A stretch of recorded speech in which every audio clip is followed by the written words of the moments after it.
கர்த்தராகிய இயேசு கிறிஸ்துவின் நாமத்தில் உங்கள் அனைவருக்கும் வாழ்த்துக்கள். இந்த வீடியோல இமேஜ் டு பைபிள் இன்சிடென்ட் அப்படிங்கிற ஒரு கேமை பத்தி பார்க்கலாம். சரிங்களா? சில யூத் மீட்டிங்ல நீங்க ஏதாவது கேம் கண்டக்ட் பண்ணணும்னு நினைக்கும் பொழுது இந்த கேம் கொஞ்சம் சூட்டபிளா இருக்கும். பைபிள்ல நிறைய இன்சிடென்ட்டை நம்ம வாசிப்போம். அப்படி வாசிக்கும் பொழுது அந்த இன்சிடென்ட்டை விசுவலைஸ் பண்ணி பார்த்தா நம்மளுக்கு நல்லா புரியும். பட் நிறைய நேரம் விசுவலைஸ் பண்ணி பார்க்காமலே சும்மா ஏனோ தானோன்னு வாசித்துட்டு அப்படியே கடந்து போயிடுறோம்.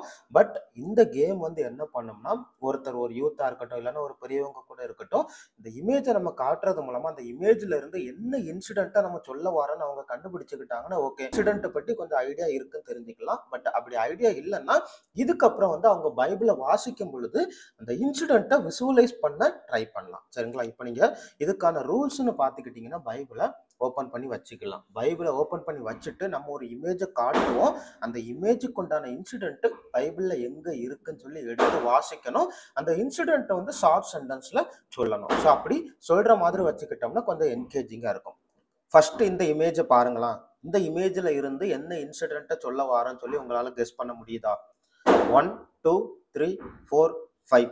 இந்த இமேஜ்ல நீங்க பார்க்கும் பொழுது என்ன புரிஞ்சுக்கலாம்னா, ஒரு லேடி ஒரு பர்சன். ஸோ நம்ம நிறைய இமேஜஸ்ல பார்த்துருப்போம். அதுல இயேசுவான ஒரு இமேஜ் இப்படி இருக்கிற மாதிரி அவங்க காட்டியிருப்பாங்க. ஸோ அதனால அந்த இமேஜை இதுல நம்ம காட்டியிருக்கிறோம். அதுல பார்த்தீங்கன்னா அந்த லேடி அந்த வஸ்திரத்தை தொடும் பொழுது, அதாவது 12 வருஷமா பெரும்பாடுள்ள ஒரு ஸ்திரீ இயேசுவனுடைய வஸ்திரத்தை தொடும் பொழுது அவங்க அந்த வியாதியில இருந்து விடுதலை ஆயிடுறாங்க. ஸோ அதை சொல்ல வர்றதுதான் இந்த இமேஜை குறிக்குது. ஸோ இந்த இமேஜை நீங்க காட்டும் பொழுது யாராவது எந்திரிச்சுன்னு அவங்க சொன்னாங்கன்னா ஓகே, கரெக்டா கெஸ் பண்ணியிருக்கிறாங்க அப்படிங்கிற மாதிரி நீங்க சொல்லிக்கலாம். சரி, ஓகே. இப்போ அடுத்த இமேஜை பாருங்களா.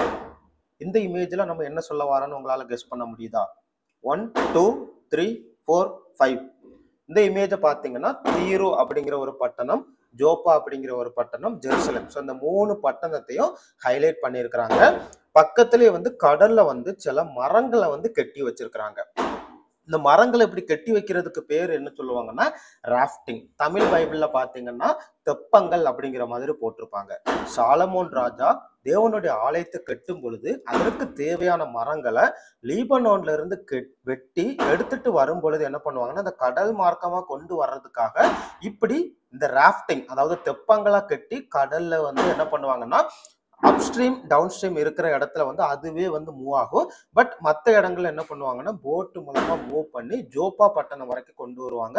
அதுக்கப்புறம் அங்க இருந்து ஜெருசலேமுக்கு கொண்டு போவாங்க. ஸோ இந்த இன்சிடென்ட்டை குறிக்கிற இமேஜ் தான் இந்த இமேஜ். சரிங்களா? ஸோ இப்போ நீங்க ஆன்சரை பார்த்தீங்கன்னா, லீபனோனின் மரங்களை வெட்டி அவைகளை தெப்பங்களாக கட்டி கடல் வழியாக ஜோப்பா மட்டும் கொண்டு வருதல், அதாவது யோப்பா மட்டும், இங்கிலீஷ்ல ஜோப்பான்னு சொல்லுவாங்க. 2 நாளாகவும் 2:16 இந்த இமேஜை குறித்து நீங்க வாசிக்கலாம். அடுத்த இமேஜை பாருங்களா. இந்த இமேஜை பார்க்கும் பொழுது என்ன இன்சிடென்ட்னு உங்களால கெஸ் பண்ண முடியுதா? 1 2 3 4 5. இதுல இந்த இமேஜ்ல பார்க்கும் பொழுது ஒரு சர்ப்பம், அதாவது ஒரு விரியன் சர்ப்பம் என்ன பண்ணுதுன்னா, ஒரு பர்சனுடைய கையை கடிக்குது. ஸோ அப்படி கையை கடிக்கிற இன்சிடென்ட்டை நீங்க எங்க பார்க்கலாம்னா, பவுலும் அவரோட இருக்கக்கூடிய சில மனிதர்களும் தப்பி கரை சேர்ந்த இடம் மெலித்தா தீவு அப்படின்னு சொல்லுவாங்க. அந்த தீவுல அவங்க குளிர் காயறதற்காக மரங்களை எல்லாத்தையும் அள்ளி போட்டு எரிக்கும் பொழுது ஒரு விரியன் பாம்பு பாஞ்சு இவருடைய கையை கவ்விக்கும். ஸோ அவர் ஏதாவது ஆய் செத்துருவாருன்னு நினைப்பாங்க. பட் அவர் கர்த்தருடைய கிருபையினால பாதுகாக்கப்படுவார். அந்த இன்சிடென்ட்டை குறிக்கிறது தான் இந்த இமேஜ். சரிங்களா? பவுல் சில விறகுகளை வாரி அந்த நெருப்பின் மேல் போடுகையில் ஒரு விரியன் பாம்பு அவனுடைய கையை கவ்விக்கொண்டது. ஸோ அப்போஸ்தலர் 28:3 இந்த இமேஜை பத்தி நீங்க பார்க்கலாம். அதுக்கு அடுத்த இமேஜை பாருங்களா. இந்த இமேஜை உங்களால கெஸ் பண்ண முடியுதா? 1 2 3 4 5. ஸோ இந்த இமேஜ்ல ஒருத்தர் என்ன பண்றாருன்னா, இயேசுடைய பாதத்துல விழுந்து ஸ்தோத்திரம் சொல்றாரு. மீதி மற்ற பின்னாடி இருக்கவங்களை எல்லாத்தையும் நீங்க எண்ணி பார்த்தீங்கன்னா 9 பேர் இருப்பாங்க. அந்த 9 பேர் என்ன சொல்ல வராங்கன்னா, 10 குஷ்டரோகி சொஸ்தமான பிறகு இயேசுவுக்கு நன்றி சொல்ல வராம ஒருத்தர் மட்டும் நன்றி சொல்ல வருவாரு. மீதி எல்லாரும் திரும்பி போயிடுவாங்க. ஸோ அதை குறிக்கிறது தான் இந்த இமேஜ். குணமான 10 குஷ்டரோகிகளில் ஒருவன் மட்டும் திரும்பி அவருடைய பாதத்தருகே முகங்குப்புற விழுந்து அவருக்கு ஸ்தோத்திரம் செலுத்தினான். அவருக்கு அப்படிங்கிறது இயேசுவுக்கு ஸ்தோத்திரம் செலுத்தினான். சரிங்களா? அடுத்த இமேஜை பாருங்களா. இந்த இமேஜ்ல இருந்து உங்களால என்ன இன்சிடென்ட்னு கெஸ் பண்ண முடியுதா? 1 2 3 4 5.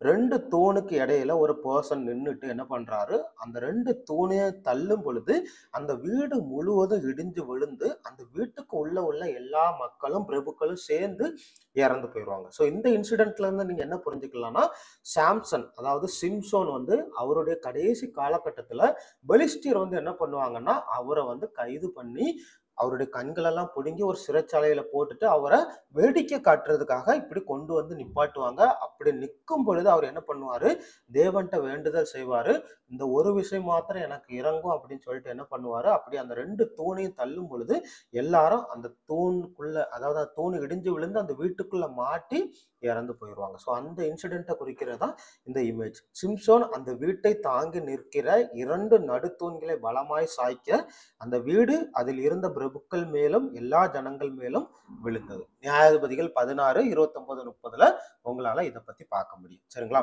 ஓவராலா இந்த கேமுடைய பர்பஸ்ன்னு எடுத்துக்கிட்டீங்கன்னா, ஒரு பர்சன் சரிங்களா, ஹி ஆர் சி அவங்க என்ன பண்ணணும்னா ஒரு இன்சிடென்ட்டை வாசிக்கும் பொழுது அந்த இன்சிடென்ட்டை குறித்து நல்லா ஃபெமிலியரைஸ் ஆகிக்கிடணும். அந்த இன்சிடென்ட் என்ன சொல்ல வருதுன்னு சொல்லி ஓவராலா அவங்க விசுவலைஸ் பண்ணி கம்ப்ளீட் பிக்சரை அண்டர்ஸ்டாண்ட் பண்ணிக்க ட்ரை பண்ணணும். உங்களுக்கு புரிஞ்சிருக்கும்னு நினைக்கிறேன். கர்த்தருடைய நாமம் மட்டும் மகிமைப்படுவதாக. ஆமென்.